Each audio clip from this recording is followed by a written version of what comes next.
Good morning. Dear colleagues, ladies and gentlemen, I'm glad to see that obviously all of you arrived safely here in the Hofburg.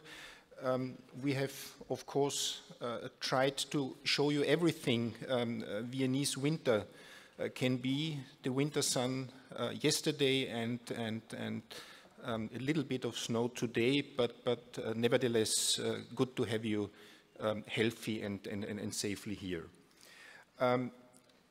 This meeting is our 6th Parliamentary Dimension Presidency event, and it is held in the plenary hall of our interim location of Parliament.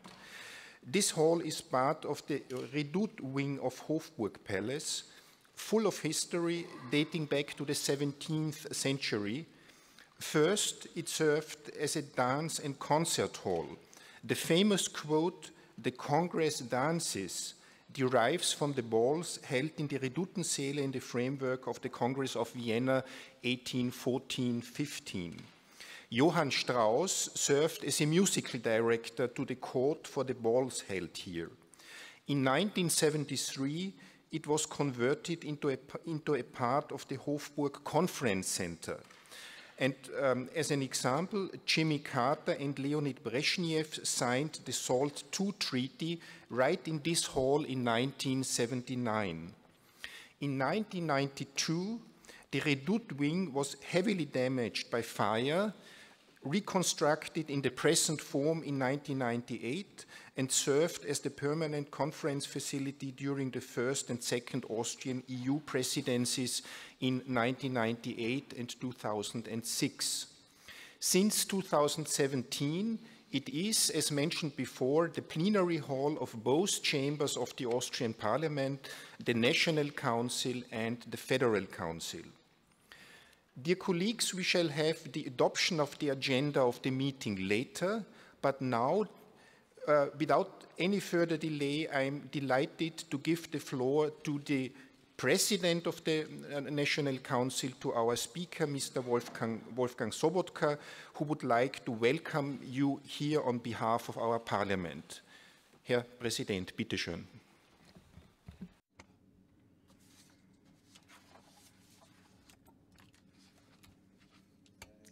Ladies and gentlemen, Secretaries General, Presidents or Directors of Parliaments, I'm very pleased that you have come to Vienna for the preparatory conference to wintry Vienna. Director DOSSI gave you some introduction to the hall in which we are here. And it plays a great role and has great significance for Austria's history. And the Austrian Parliament has relocated here, and we find it's quite a nice setting.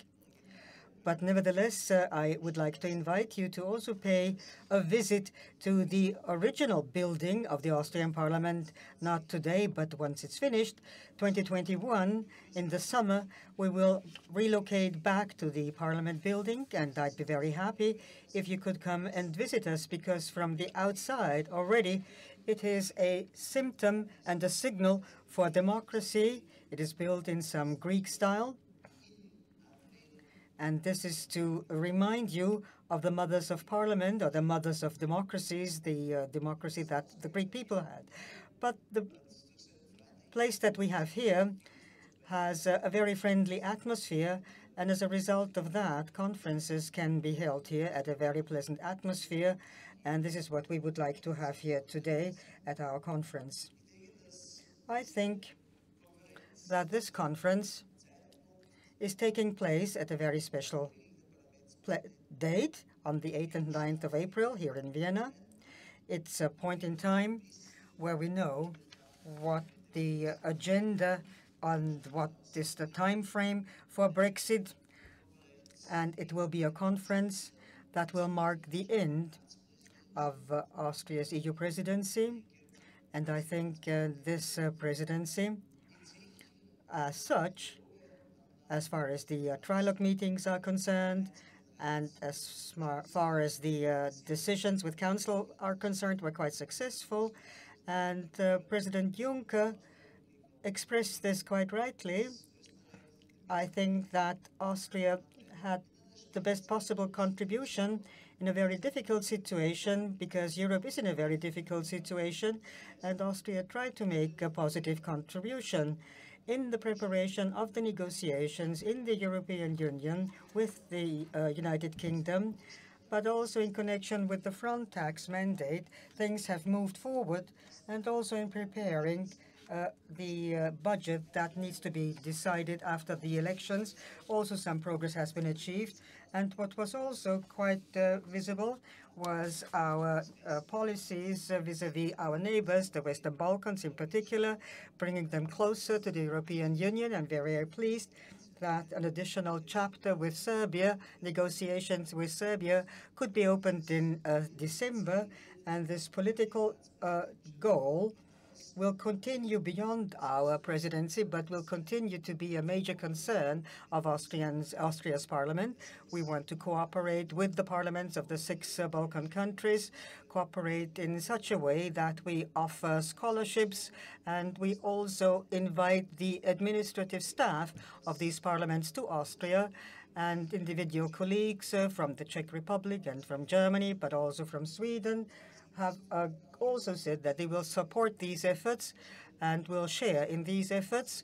And I think that's quite decisive, because if we speak of a European peace union, then our perspective is only to Europe with one eye only, because the friendship between Germany and France for many, many centuries, actually more than 1,000 years, and has developed into a peace partnership after World War II.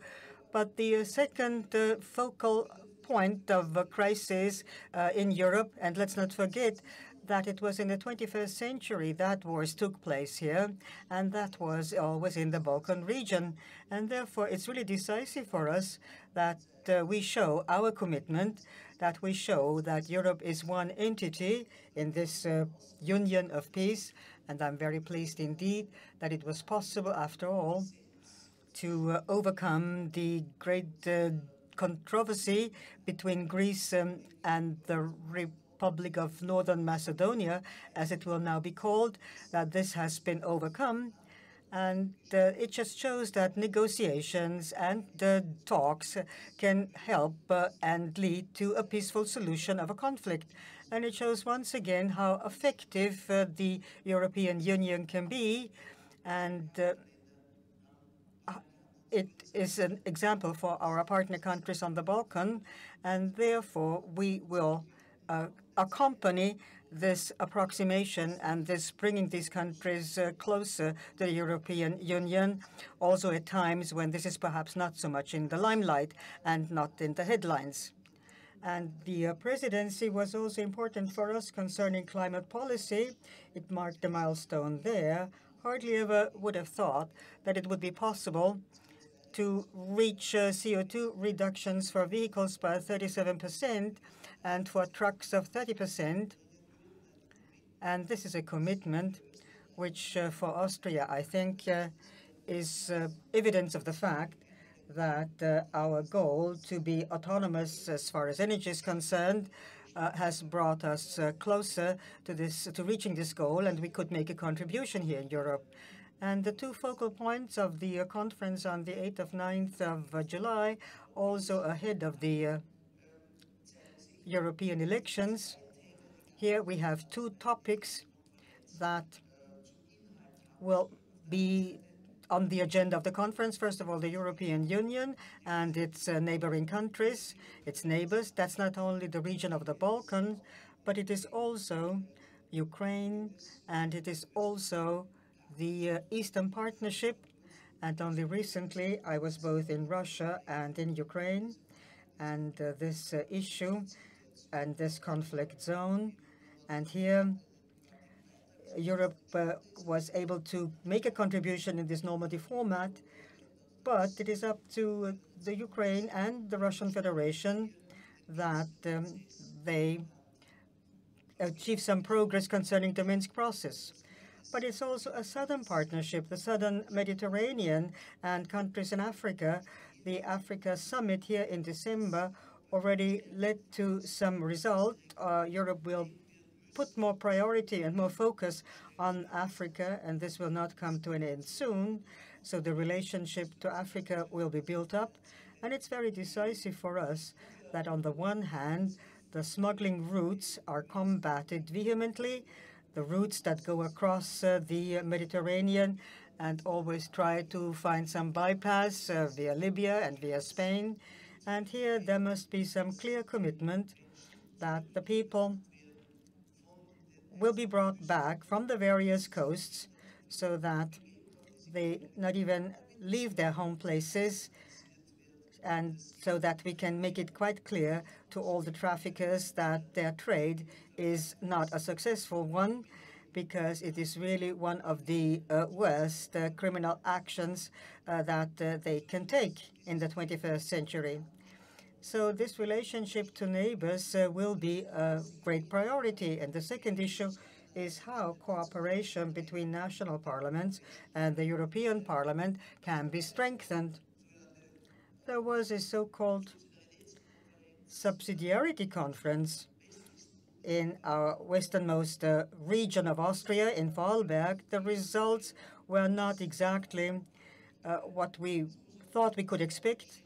On the one hand, we need to take a step in the direction of fewer directives and regulations and leave some more discretion and scope to national parliaments. And on the other hand, we must clearly signal that the big issues, the major topics of our cooperation need to be covered by this common responsibility, the common defense policy, security policy, economic policy, but we should leave it to national parliaments to decide on matters that people need for their everyday lives. So this is basically, in a broad outline, the priorities that we have set ourselves, and I'd like to ask you and invite you to contribute to the discussion, to give us your thoughts and ideas and your perspectives, so that the conference that will then take place at the Vienna Concert House, because the Hofberg Conference Center, unfortunately, is occupied and is not very well suited. There are not enough rooms available, and therefore we will and have chosen the venue, the Concerthaus as a venue. It's a Jugendstil building, very generous layout, so the spirit will be full of music, and perhaps this will have a positive influence upon our conference. And it is in this spirit that I'd like to wish you a safe journey back after our conference here. And I hope that you have a safe journey back and come back to Vienna on the 8th and 9th of April. And Vienna will be more charming at that time. If we are fortunate, then this will be an early spring. And this will also be a very good atmosphere then for our conference. So the best of success for your deliberations here today. Thank you.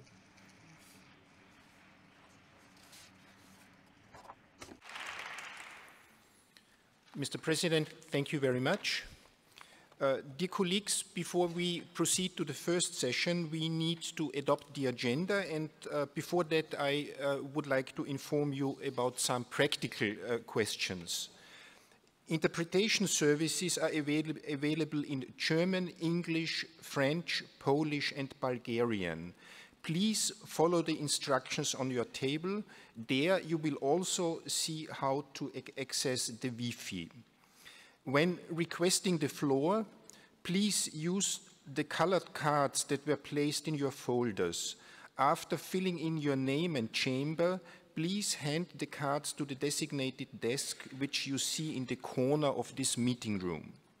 Requests will be taken until the end of the speech of the last keynote speaker in each session. Once we open the floor for debate, we will no longer accept requests. The floor will in principle be given to the delegates in the order in which their requests were submitted.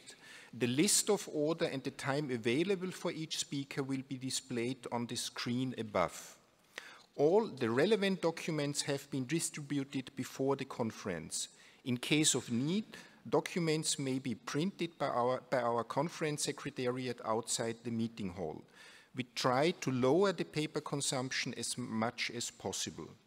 And finally, water, coffee, and refreshments are available outside the plenary room during the whole conference. If you have any further questions, our staff is more than happy to assist you. Now, dear colleagues, let us proceed to the adoption of the agenda for today's meeting. A draft program has been already sent out to you. Regarding our meeting today, we shall have a look at the draft program for the Conference of Speakers of the EU Parliaments for April and learn about the events during the parliamentary dimension of the Romanian presidency. Mr. Klaus Welle will inform us about preparations of the European Parliament for the European elections in May.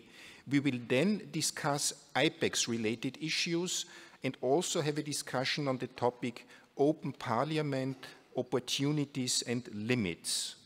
Are there any comments to the proposed agenda?